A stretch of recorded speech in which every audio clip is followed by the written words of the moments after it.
In the first clip of lecture number 9, we have discussed the key assumptions or necessary conditions of perfect competition. Now we are going to discuss the equilibrium of perfectly competitive firm and industry in the short run as well as in the long run.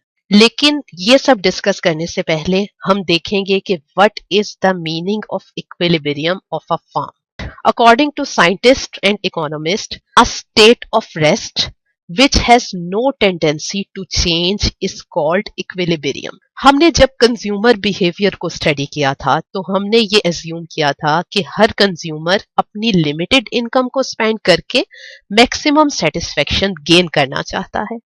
इसको हमने consumer equilibrium का नाम दिया था. इस situation में consumer अपनी income को किसी और तरीके से स्पेंड नहीं करना चाहता. इसी तरह से अगर एक फर्म भी मैक्सिमम प्रॉफिट अर्न कर रही हो तो वो अपनी आउटपुट को चेंज नहीं करना चाहेगी. और ये कंडीशन जिसमें फर्म मैक्सिमम प्रॉफिट अर्न कर रही हो इसको फर्म की इक्विलिब्रियम कंडीशन कहते हैं. अगर फर्म इस आउटपुट से कम या ज्यादा आउटपुट प्रोड्यूस करना चाहे तो इसका प्रॉफिट डिक्लाइन करने लगता है. इसलिए कहा जा सकता है कि फर्म इस वक्त इक्विलिब्रियम में होती है जब वो मैक्सिमम प्रॉफिट अर्न कर रही होती है. As according to Professor Richard Lipsey, when a firm has done everything in its power to maximize its profit, it is said to be in a position of equilibrium. Mathematically, एक firm इस वक्त equilibrium में होती है जब उसका marginal revenue और marginal cost equal होते हैं and its marginal cost curve touches marginal revenue curve from below. हमने जब किसी भी मार्केट स्ट्रक्चर में इक्विलिब्रियम कंडीशन देखनी है तो हम ये देखेंगे कि हर मार्केट स्ट्रक्चर में इक्विलिब्रियम सिर्फ उस वक्त स्टैब्लिश होता है जब marginal revenue of a firm is equal to marginal cost of the firm and marginal cost curve touches marginal revenue curve from below. Now we are going to discuss the equilibrium of perfectly competitive firm in the short run. हमने पहले भी discuss किया है कि short run में at least one factor of production remains fixed. इसलिए fixed factor of production like plant capacity या machines short run में ऑल्टर नहीं हो सकती. लेकिन शॉर्ट रन में फर्म अपने वेरिएबल फैक्टर्स ऑफ प्रोडक्शन को चेंज कर सकती है. शॉर्ट रन के पीरियड में इंडस्ट्री में न्यू फर्म्स एंटर नहीं हो सकती, नई फैक्ट्रीज भी नहीं बन सकती और नई मशीन्स भी इंस्टॉल नहीं हो सकती. एग्जिस्टिंग फर्म्स सिर्फ लेबर और रॉ मटेरियल को इंक्रीज करके ही अपनी आउटपुट को शॉर्ट रन में इंक्रीज कर सकती है. Perfectly competitive firm price taker होती है, यानी परफेक्टली कॉम्पिटिटिव फर्म अपने इंडिविजुअल एक्शन से प्राइस को इन्फ्लुएंस नहीं कर सकती. लेक्चर नंबर 8 में हमने डिस्कस किया था कि परफेक्टली कॉम्पिटिटिव फर्म का average revenue curve, demand curve और मार्जिनल रेवेन्यू कर्व एक हॉरिजॉन्टल लाइन होता है, यानी प्रिवेलिंग मार्केट प्राइस पर फर्म जितनी भी आउटपुट चाहे सेल कर सकती है. डायग्राम में एक्स एक्सिस पर हमने क्वांटिटी को लिया है जबकि वाई एक्सिस पर प्राइस, कॉस्ट और रेवेन्यूज को लिया गया है. ये horizontal line under perfect competition firm के डिमांड कर्व को शो कर रही है. यही लाइन फर्म के एवरेज रेवेन्यू कर्व और मार्जिनल रेवेन्यू कर्व को भी शो कर रही है. ये कर्व मार्जिनल कॉस्ट कर्व है, जबकि इसके नीचे एवरेज कॉस्ट कर्व या एवरेज टोटल कॉस्ट कर्व और एवरेज वेरिएबल कॉस्ट कर्व्स हैं. Marginal cost curve point N पर मार्जिनल रेवेन्यू कर्व को इंटरसेक्ट कर रहा है. इस पॉइंट पर marginal cost curve marginal revenue curve को इंटरसेक्ट कर रहा है फ्रॉम बिलो. इस तरह से firm O X naught quantity को प्रोड्यूस और सेल करेगी एट प्राइस ओपी, और इस तरह से firm profit equal to the area of rectangle L K N P earn कर रही है और ये फर्म का मैक्सिमम प्रॉफिट है.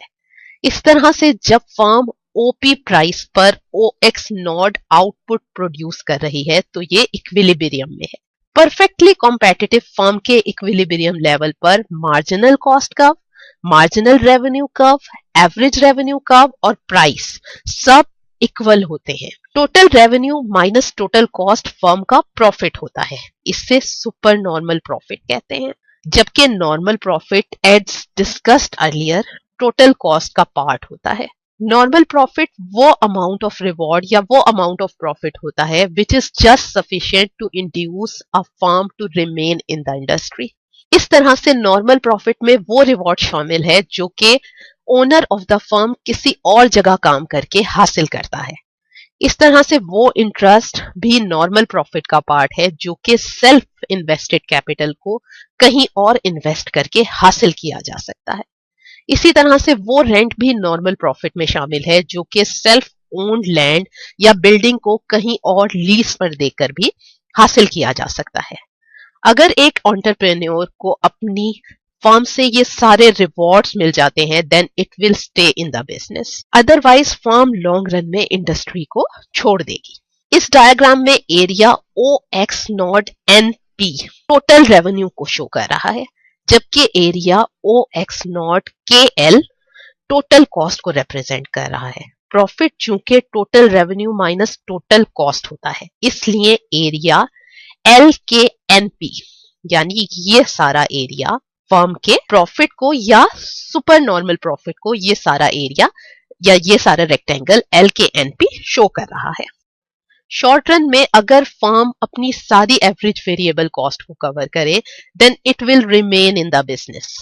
अगर फर्म प्रिवेलिंग मार्केट प्राइस पर अपनी एवरेज वेरिएबल कॉस्ट को कवर ना कर सके तो फर्म को शट डाउन कर देना चाहिए। इस तरह से अगर existing price average total cost से ग्रेटर हो तो फर्म प्रॉफिट अर्न कर रही होती है। जब एग्जिस्टिंग प्राइस ग्रेटर हो एवरेज वेरिएबल कॉस्ट से, जबकि ये प्राइस एवरेज टोटल कॉस्ट से कम हो, फिर भी फर्म प्रोड्यूस करती रहेगी और अपने लॉस को बियर करती रहेगी। इस तरह से जब प्राइस एवरेज वेरिएबल कॉस्ट और एवरेज टोटल कॉस्ट दोनों से लेस हो जाए तो फर्म शट डाउन कर लेगी। परफेक्टली कॉम्पिटिटिव मार्केट कंडीशंस में ये वो 3 केसेस हैं शॉर्ट रन इक्विलिब्रियम के जो हम अभी 1 बाय 1 डायग्राम के थ्रू डिस्कस करेंगे। First case is profit maximising case. अगर मार्केट में ओपी प्राइस प्रिवेल करे तो फर्म का एवरेज रेवेन्यू कर्व और marginal revenue curve A R is equal to M R होगा। ओपी प्राइस पर firm O X naught quantity of output produce और sell कर रही है। इस पॉइंट पर फर्म मैक्सिमम प्रॉफिट अर्न कर रही है क्योंकि इस पॉइंट पर प्राइस जो कि इस लाइन से शो है ये प्राइस एवरेज टोटल कॉस्ट से ज्यादा होती है, इसलिए फर्म इस पॉइंट पर मैक्सिमम प्रॉफिट अर्न कर रही है जो कि इस रेक्टेंगल के इक्वल है। यानी मैक्सिमम प्रॉफिट जो फर्म अर्न कर रही है वो इस रेक्टेंगल के इक्वल है। Second case is loss minimising case. अगर मार्केट प्राइस ओपी से फॉल कर जाए यानी अब मार्केट प्राइस ओपी 1 हो गई है तो इस लेवल पर एवरेज रेवेन्यू कर्व और मार्जिनल रेवेन्यू कर्व AR1 और MR1 है। OP1 price average cost curve से नीचे है जबकि ये एवरेज वेरिएबल कॉस्ट से ऊपर है क्योंकि फर्म फिक्स्ड कॉस्ट का कुछ पोर्शन कवर कर रही है।